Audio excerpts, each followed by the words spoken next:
Welcome everyone. आजच्या लेक्चरला आपण chemical properties of alkyl हॅलाइड्स मध्ये आपण एलिमिनेशन रिॲक्शन बघूया. प्रिव्हियस पार्ट मध्ये आपण मित्रांनो काय बघितलं होतं, तर सबस्टिट्यूशन रिॲक्शन्स बघितल्या होत्या. त्याच्यामध्ये तुम्ही SN1 रिॲक्शन असेल, SN2 रिॲक्शन असेल, ह्या रिॲक्शन्स आपण बघितल्या होत्या. आता या लेक्चरला मी तुम्हाला काय सांगणार आहे की नेमकं एलिमिनेशन रिॲक्शन म्हणायचं कुणाला, एलिमिनेशन आणि सबस्टिट्यूशन या दोघांमध्ये कंपॅरिझन काय होतं ते आपण ह्या लेक्चरला बघायचं आहे. बरोबर आहे. तर आता एलिमिनेशन रिॲक्शन, एलिमिनेट हा शब्द तुम्ही ऐकून किंवा फॅमिलियर आहे आपल्याला, बऱ्याचशा टीव्ही रियालिटी शो मध्ये असतं. तो एलिमिनेट झाला याचा अर्थ बाहेर पडला, तर बाहेर टाकला गेला. ह्या रिॲक्शन मध्ये पण तेच होतं. काही ॲटम्स किंवा ग्रुप ऑफ ॲटम्स बाहेर टाकले जातात, त्याला आपण काय म्हणूया, एलिमिनेशन. थोडंसं एलिमिनेशनसाठी आपल्याला बेसिक काय लागतं, तर हे काय मी अल्काइल हॅलाइड्स इथे रिप्रेझेंट केलेले आहेत. त्याच्यामध्ये हा प्रायमरी अल्काइल हॅलाइड आहे. In this primary alkyl halide हा जो Cl आहे, हा Cl ज्या कार्बनला बॉन्डेड आहे त्या कार्बनला म्हणायचं अल्फा. कोणत्या कार्बनला अल्फा म्हणायचं? ज्या कार्बनला हॅलोजन ॲटम बॉन्डेड आहे त्या कार्बनला काय म्हणणार तुम्ही? Alpha carbon. काय म्हणणार? Alpha carbon. आता याच्यामध्ये हा Cl CH2 ला बॉन्डेड आहे, मी याला अल्फा म्हणलं. इथं बघा, हा जो हॅलोजन Cl आहे तो CH ला बॉन्डेड आहे, हा काय झाला? अल्फा. हा अल्फा कार्बन चेन मध्ये कुठंही असू दे, फक्त कुणाला अल्फा म्हणायचं? खूप इम्पॉर्टंट आहे विद्यार्थ्यांनो. हा Cl ज्या कार्बनला बॉन्डेड आहे तो कार्बन काय झाला? अल्फा. इथं बघा, हा Cl या कार्बनला बॉन्डेड आहे, this carbon called as alpha. Okay. आता हा झाला अल्फा कार्बन. आणि आता ह्या अल्फा कार्बनला जेवढे कार्बन अटॅच असतील त्या सगळ्यांना आपण बीटा म्हणूया. इथं बघा, या कार्बनला फक्त हा एकच कार्बन ॲटम अटॅच आहे, कॉल्ड ॲज बीटा. या कार्बनला हे दोन कार्बन अटॅच आहेत, याला मी म्हणलं बीटा, आपण काय झाला? बीटा. ओके. इथे किती असतील मग बीटा? सिंपल आहे, इथे आले 3. हा पण झाला बीटा, हाही झाला बीटा, आपण कोणता असणार आहे? बीटा. थोडस रिमाइंड करा, मी अल्फा म्हणलं होतं कुणाला, की जो कार्बन हॅलोजनला बॉन्डेड आहे डायरेक्टली त्याला म्हणलं मी अल्फा. आणि हा अल्फा कार्बनला जेवढे कार्बन अटॅच असतात त्यांना काय म्हणलं मी? बीटा. हा कन्सेप्ट अंडरस्टँड झाला अल्फा आणि बीटा कार्बनचा. आता आपला अल्फा हायड्रोजन आणि बीटा हायड्रोजन कोणाला म्हणायचे ते बघायचंय. साधं सोपं आहे मित्रांनो. ज्या कार्बनला किंवा ज्या अल्फा कार्बनला हायड्रोजन अटॅच असतील त्याला आपण अल्फा हायड्रोजन म्हणूया. आणि ज्याला, इथं बघा, त्या कार्बनला हे 2 हायड्रोजन अटॅच आहेत, so called as alpha hydrogen. आणि ह्या बीटा कार्बनला 3 हायड्रोजन अटॅच आहेत, all these are called as beta hydrogen. इथं 3च बीटा हायड्रोजन आहेत. इथं बघा, या कार्बनला 3 हायड्रोजन आहेत, ऑल दीज 3 आर बीटा. इथं पण 3 हायड्रोजन आहेत, दीज 3 आर बीटा. हे पण बीटा आहेत, हे पण बीटा आहेत. इथं बघा, हा Cl ज्या कार्बनला बॉन्डेड आहे त्याला 3 बीटा कार्बन्स आहेत, so these 3 carbon beta carbons content each 3 beta hydrogens. 3 beta hydrogen. Simple तर मी परत रिमाइंड करतोय, हॅलोजन ज्या कार्बनला अटॅच आहे त्याला मी अल्फा म्हणलं, आणि त्या अल्फा कार्बनला जेवढे कार्बन बॉन्डेड आहेत त्याला म्हणलं मी बीटा. आणि बीटा कार्बनला अटॅच असणारे सगळ्या हायड्रोजन्सना काय म्हणलं मी? Beta hydrogen atom. आता एलिमिनेशन रिॲक्शन मध्ये नेमकं काय होतं, तर अल्फाचा हॅलोजन रिमूव्ह होतो आणि बीटाचा हायड्रोजन रिमूव्ह होतो. म्हणून या रिॲक्शनला प्रॉपरली, किंवा आपण नाव काय देऊ शकतो, अल्फाचा तर हॅलोजन 100% रिमूव्ह होणार आहे, आणि बीटाचा काय रिमूव्ह होणार आहे? हायड्रोजन. ह्या रिॲक्शनला म्हणतात बीटा एलिमिनेशन रिॲक्शन. काय म्हणायचं? Beta elimination reaction. किंवा याला आपण अल्फा बीटा एलिमिनेशन पण म्हणू शकतो. बघूया आपण एक एक्झाम्पल. आपण समजा एक एक्झाम्पल घेतलं, इथं हा घेतला मी CH3 CH2 आणि हा घेतला मी इथं Br घेतला. आता इथं हा जो Br ज्या कार्बनला बॉन्डेड आहे त्याला काय म्हणलं मी? अल्फा. त्याला काय म्हणलं मी? अल्फा. त्याला अटॅच असणार हा कोण आहे? बीटा. आता अल्फाचा हा Br रिमूव्ह करायचा आपल्याला, आणि बीटाचा एक हायड्रोजन रिमूव्ह करायचा. किती हायड्रोजन आहेत? 3 आहेत. तर ही रिॲक्शन होण्यासाठी आपल्याला काही रिएजंट्स घ्यावे लागतात. कुठला रिएजंट वापरावा लागतो, तर आपल्याला या ठिकाणी वापरावा लागतो अल्कोहोलिक KOH, पोटॅशियम हायड्रॉक्साईड. मी काय म्हणलो, alcoholic. This word is most important.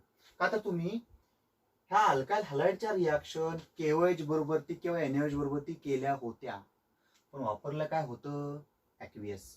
काय वापरलं होतं, ॲक्वियस. हे तुम्हाला आठवावंच लागेल. हा, जर ॲक्वियस KOH बरोबर रिॲक्शन केली असती तर काय केलं असतं आपण, परत बघा इथं मी अशी रिॲक्शन केली होती, CH3 CH2 Br प्लस इथं KOH घेतलं मी. कोणतं घेतलं, ॲक्वियस. ज्यावेळेस तुम्ही ॲक्वियस KOH घेता, हिटिंग करता, त्यास या ठिकाणचा Br रिप्लेस होतो OH न आणि फॉर्म होतं CH3 CH2 OH प्लस इथं फॉर्म झाला KBr. काय फॉर्म झाला, KBr. ही जी रिॲक्शन आहे आपण याला काय म्हणलं होतं, सबस्टिट्यूशन रिॲक्शन. काय म्हणलं होतं आपण, सबस्टिट्यूशन रिॲक्शन. इथं मी कुठला वापरलेला आहे, अल्कोहोलिक वापरलाय. कुठला वापरला, अल्कोहोलिक. इथं कुठला वापरला होता, ॲक्वियस. मी अल्कोहोलिक KOH वापरला, तर या ठिकाणी सबस्टिट्यूशन न होता काय होतं, एलिमिनेशन होतं. कसं ते बघूया आपण.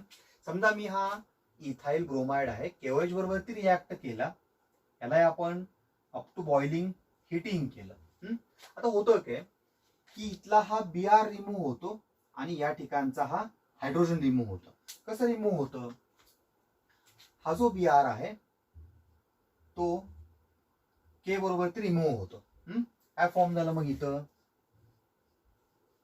KBr. काय फॉर्म झालं, KBr. हा OH बीटा हायड्रोजन बाजूला काढतो. कुठला काढतो, बीटा हायड्रोजन. दुसरा कुठलाही हायड्रोजन तो बाजूला काढत नाही. कुठला, बीटा हायड्रोजन बाहेर काढतो. अल्फा काढतो का, तर नाहीये. आता इथला एक हायड्रोजन कमी झाला, इथला Br कमी झाला, इथं फॉर्म झालं H2O.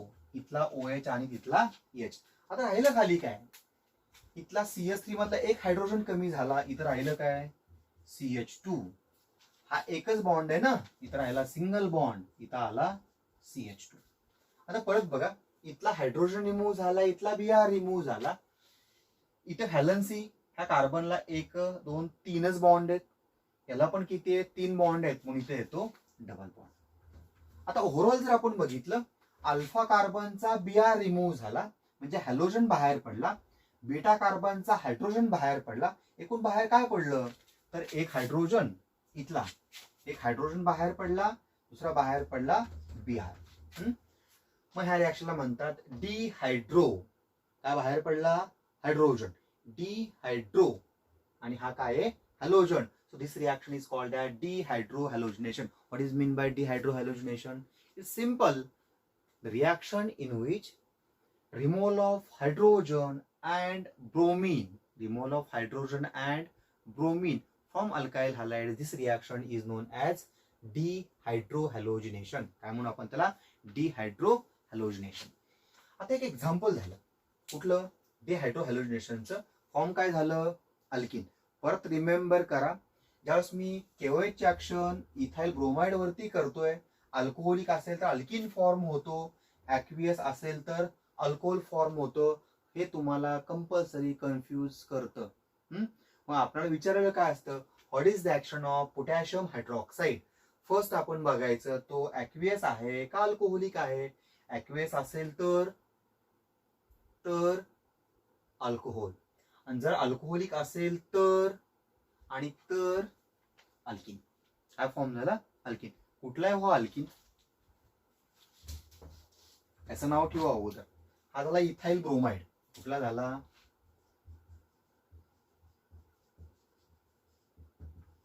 तो कोणते, इथिलीन, किंवा आपण त्याला इथिन पण म्हणतो. काय म्हणतो आपण, इथिलीन किंवा इथिन. आता नेक्स्ट एक एक्झाम्पल घेऊया आपण. हे एक्झाम्पल घेऊया. याच्यामध्ये बघा आता काय एक्झाम्पल आहे ते. इथे घेतला मी CH3 CH, इथे घेतला Cl, या ठिकाणी आपण घेऊया CH3. याच्यावरती आपण ऍक्शन केली कुणाची, KOH ची. हा पण कोणते, अल्कोहोलिक. इथे काय केलं आपण, हिटिंग. कंपल्सरी जर अल्कोहोलिक KOH असेल तर मात्र काय तयार होतात, एलिमिनेशन होऊन अल्किन्स तयार होतात. आता विद्यार्थ्यांनो, इथं बघितलं आपण हा हॅलोजन ज्या कार्बनला अटॅच आहे तो कोणता आहे? अल्फा. ह्याला 2 कार्बन अटॅच आहेत, हा पण बीट आहे, हा पण बीट आहे. अल्फाचा तर हॅलोजन रिमूव्ह होणार आहे, हे फिक्स आहे. कुठल्या बीटाचा हायड्रोजन रिमूव्ह करणार? या कार्बनच्या बीटाचा, या कार्बनच्या बीटाचा. ऑब्झर्व करायचं, हा कार्बनला किती हायड्रोजन आहेत? 3. याही कार्बनला किती आहेत? 3. दोघेही काय झाले? सारखे. इथला रिमूव्ह केला काय, इथला रिमूव्ह केला काय, काय फरक पडणार आहे का? कंपाऊंड तोच तयार होणार. मग आपण काय करूया, हा हॅलोजन विथ के काय फॉर्म झालं? KCl प्लस इथल्या बीटाचा हायड्रोजन आणि इथला OH काय फॉर्म झालं? H2O. काय राहिलं मग इथं? हा CH3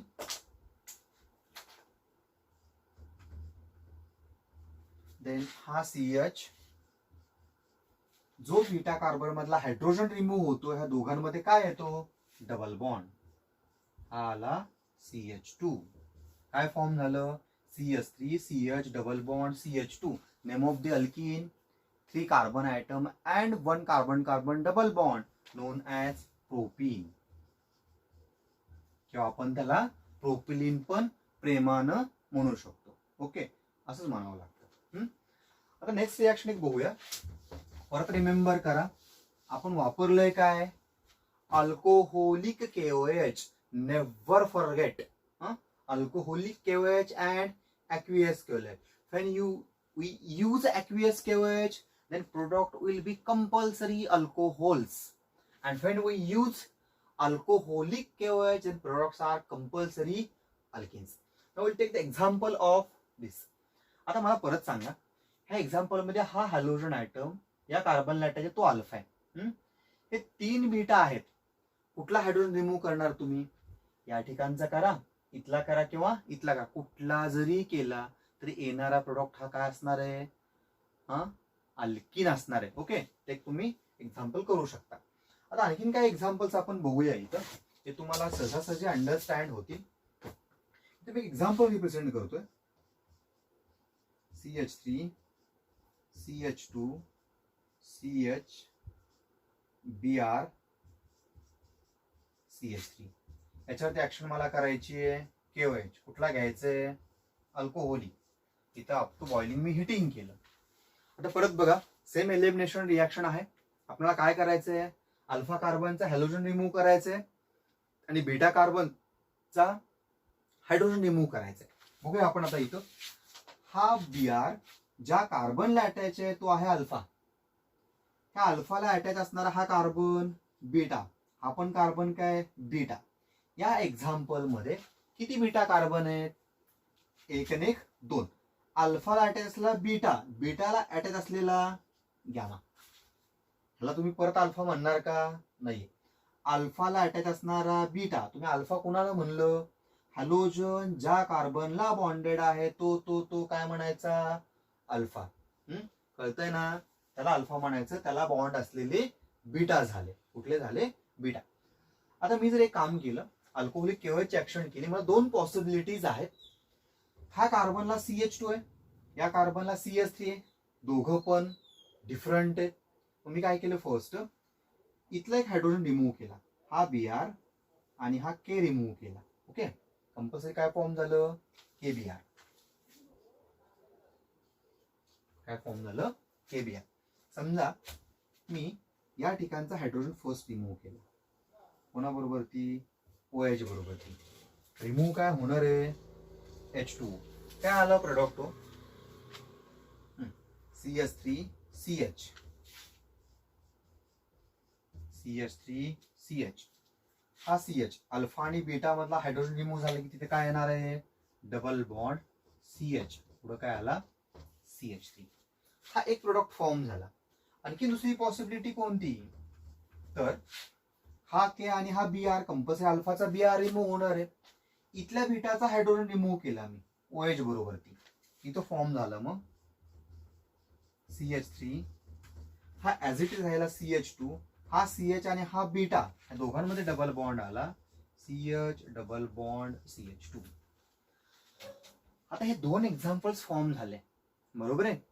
हे पण बरोबर आहे, हे पण बरोबर आहे. दोन्हीकडे पण बीटा हायड्रोजन रिमूव्ह झालेले आहेत, फॉर्म KBr आणि H2 होणार आहे. पण या दोघांमध्ये कुठला ना कुठला तरी एक प्रोडक्ट हा मेजर असतो. काय असतो? हा मेजर असतो. तर त्याच्यामध्ये मी सांगितलं हा प्रोडक्ट मेजर आहे आणि हा काय आहे? मायनर आहे. हा काय आहे? मायनर आहे. आता हा मेजर का होतो? कशामुळं होतो? का त्यालाच मेजर म्हणायचं? हे सगळं अंडर ऑब्झर्वेशन आहे. ज्यावेळेस ह्या रिॲक्शनचा सायंटिस्टने स्टडी केला तर त्यांच्या लक्षामध्ये असं आलं की हा जो प्रोडक्ट फॉर्म झालेला तो मेजर प्रोडक्ट आहे. मग हा शोध कुणी लावला? तर सेटझिप्स नावाचा एक सायंटिस्ट आहे. कोणता? सेटझिप्स नावाचा एक सायंटिस्ट आहे. तर त्या सेटझिप्सचा एक रूल आहे. सेटझिप्सचा काय एक रूल आहे, त्याला आपण सेटझिप्स रूल म्हणूया. काय म्हणू आपण त्याला? सेटझिप्स रूल. त्याला सेटझिप्स इम्पेरिकल रूल पण म्हणतात. काय म्हणतात? सेटझिप्स इम्पेरिकल रूल. बघूया आपण आता तो रूल नेमका काय. तर त्या सेटझिप्सनं असं सांगितलं की ज्यावेळेस अशी कंडिशन असेल की 2 बीटा किंवा 2 पेक्षा जास्त बीटा कार्बन अवेलेबल असतील आणि ते अनसिमेट्रिकल आहेत. आता का म्हणलं मी अनसिमेट्रिकल? ह्या बीटा कार्बनला दुसरा एक कार्बन अटॅच आहे, ह्या बीटा कार्बनला दुसरं काय लिंकिंग आहे का? नाही. म्हणजे असा बीटा हायड्रोजन रिमूव्ह करा की जो कार्बन मोर सबस्टिट्युएटेड असेल. काय कळलं? काहीच नाही कळलं. नाही कळलं ना? तर लक्षात इथे बघा, हा जो कार्बन आहे त्याला किती हायड्रोजन अटॅच आहेत? 2. त्याला किती ग्रुप अटॅच आहेत? 1. ला आपण अल्काइल ग्रुप म्हणूया. हा तर अल्फा आहे. आता ह्या बीटाला हा कार्बन आहे, किती हायड्रोजन अटॅच आहेत? 3. अल्काइल ग्रुप बॉन्डेड आहे का? तर नाहीये. हा कार्बनला 1 आणि 1 2 सबस्टिट्यूशन्स आहेत, म्हणजे ह्या कार्बनला दुसरे 2 कार्बन लिंक आहेत. या कार्बनला एकच कार्बन लिंक आहे, म्हणजे हा कार्बन मोर सबस्टिट्युएटेड असेल. साधं आहे ओळखण्याचं. कोणतं? ज्या कार्बनला कमी हायड्रोजन असतील पण हायड्रोजन असायला हवे. काय सांगितलं मी? हायड्रोजन असायला हवे ऍटलिस्ट एक तरी. पण आपलं बीटा एलिमिनेशन करणार कसं आपण मग? म्हणजेच असा कार्बन ज्याला कमीत कमी हायड्रोजन अटॅच असतील तो मोर सबस्टिट्युएटेड झाला. आणि असा कार्बन कम्पेअर आपल्या दोघांचं करायचंय ज्याच्यामध्ये जास्त हायड्रोजन अटॅच असतील तो काय म्हणू आपण त्याला? तो बीटा कार्बन. त्या ठिकाणचा हायड्रोजन सबस्टिट्यूट होऊ शकत नाही, याचा अर्थ तो लेस सबस्टिट्युएटेड झाला. आणि एक आपला एक रूल आहे. कुठला रूल आहे? हाही अल्किन ऑब्झर्व करा, हाही अल्किन ऑब्झर्व करा. इथे कार्बन कार्बन डबल बॉन्डला हा एक ग्रुप अटॅच आहे, हा एक ग्रुप अटॅच आहे. म्हणजेच हा अल्काइल ग्रुप ह्या कार्बन कार्बन डबल बॉन्डला जेवढे जास्त अटॅच असतील तेवढा तो जास्त स्टेबल आहे. तेवढा तो काय जास्त स्टेबल. त्याला स्टेबल व्हायचं आहे ना. आपण पण कशासाठी शिक्षण घेतो? स्टेबल व्हायलाच ना. ह्यालाही स्टेबल व्हायचंय. इथं बघा, या ठिकाणी तुम्ही कार्बन कार्बन डबल बॉन्ड बघितलं त्याला एकच ग्रुप अटॅच आहे. इकडे अटॅचमेंट आहे का? नाही. याचा अर्थ हा मॉलिक्यूल याच्यापेक्षा मोर स्टेबल आहे. साधा सेटझिप्स रूल आहे. जर अशी सिच्युएशन आली तुम्हाला आणि त्या ठिकाणी बीटा हायड्रोजन किंवा बीटा कार्बन हे डिफरंट आहेत, इथं CH3 आहे, इथं CH2 आहे, तर काय करायचं? ज्या कार्बनला कमीत कमी हायड्रोजन अटॅच असतील तिथला हायड्रोजन रिमूव्ह करायचा आणि त्या प्रोडक्टला काय म्हणायचं? Major product. काय म्हणायचं? Major product. काय म्हणायचं? Major product. परत बघा, त्या रूलला मी काय म्हणलं? Saytzeff's empirical rule. काय म्हणलं मी? Saytzeff's empirical rule.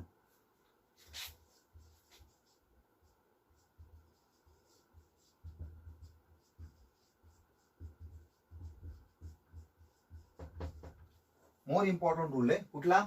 सेटझिप्स empirical rule. In Saytzeff's empirical rule कुणाला म्हणलं आपण? In those alkyl halides when treated with alcoholic KOH and formation of alkenes, those alkenes are more stable in which carbon carbon double bond is more substituted. Those alkenes are more stable in which carbon carbon double bonds are more सबस्टिट्युएटेड. इथे लक्षामध्ये ते तुम्हाला सगळे examples करावे लागतील. याच्यामध्ये मी काय सांगितलं? एलिमिनेशन म्हणजे काय? बाहेर पडणं. कोण बाहेर पडतो? अल्फाचा हॅलोजन, बीटाचा हायड्रोजन, बेटाचा हायड्रोजन. त्यात बीटा हायड्रोजन कुणाला म्हणलं? जे अल्फा कार्बनला बॉन्डेड आहेत ते अल्फा बीटा कार्बन, त्यांना बॉन्डेड असणारे बीटा हायड्रोजन. आणि त्याच्यामध्ये आपण एक रूल बघितला होता, कुठला? सेटझिप्स एम्पिरिकल रूल. हा कधी वापरायचा? ज्या वेळेस बीटा कार्बन 2 किंवा 2 पेक्षा जास्त असतील आणि ते जर अनसिमेट्रिक असतील तर आपण तो रूल कुठला वापरायचा? Saytzeff's empirical rule. According to this rule कुठले अल्किन स्टेबल असतील? सिंपल बघा, इथे रिप्रेझेंट केलं आर, हा कार्बन कार्बन डबल बॉन्ड घेतला मी, कार्बन कार्बन डबल बॉन्ड. मी इथे एक आर अटॅच केला, इथे एक आर अटॅच केला, हा आर, हा R. This alkene is most stable. काय म्हणून आपण ह्या अल्किनला? Most stable. याच्यात स्टॅबिलिटी जर आपण बघितली, R C R double bond C, इथे एच आला, इथे काय आहे? आर. या कार्बनला 2 अल्काइल ग्रुप्स आहेत, इथे काय आहे? एकच आहे. आपण काय सांगितला मी? मोर स्टेबल आहे. काय सांगितलं मी? More stable. नेक्स्ट रिप्रेझेंट केला मी R C R double bond CH2. इथं बघा, या कार्बनला 2 अल्काइल ग्रुप अटॅच आहेत, इकडे काय आहे का? नाहीये, पण हा याच्यापेक्षा लेस स्टेबल आहे. आणखी एक आपण बघितला, R CH double bond CH R. इथे 2 अल्काइल ग्रुप एकाच कार्बनला अटॅच आहेत, इथे 2 अल्काइल ग्रुप वेगवेगळ्या कार्बनला अटॅच आहेत. त्या दोघांमध्ये मात्र कन्फ्युजन होतं. हा मोर स्टेबल आहे कुणापेक्षा? त्याच्यापेक्षा. इथे लक्षामध्ये, कुणापेक्षा? त्याच्यापेक्षा. फायनली आपण सांगू शकतो इथं R CH double bond CH2 हा काय असेल? सगळ्यामध्ये लेस स्टेबल. हे प्रोडक्ट फॉर्म होणं काय असणार आहे? More stable. तर आजच्या लेक्चरला आपण एलिमिनेशन रिॲक्शन म्हणजे काय आपण बघितलं होतं. आता नेक्स्ट लेक्चरला आपल्याला काय करायचंय की नेमकं एलिमिनेशन रिॲक्शन आणि सबस्टिट्यूशन रिॲक्शन दोघांमध्ये कंपॅरिझन कसं करता येईल, त्यासाठी तुम्हाला काय करावं लागणार आहे? तर ज्या आपण लास्ट लेक्चरला न्यूक्लियोफिलिक सबस्टिट्यूशन रिॲक्शन्स बघितल्या होत्या, NaOH, KOH, KCN, AgCN किंवा KNO2, AgNO2, याचे जे रिॲक्शन्स केलेत त्या वाचा विद्यार्थी मित्रांनो. आणि त्या वाचल्यानंतर तुम्हाला सबस्टिट्यूशन रिॲक्शन म्हणजे काय ते समजेल आणि त्याच्यानंतर एलिमिनेशन रिॲक्शन काय ते मी समजून सांगणार. इथे लक्षामध्ये. ओके.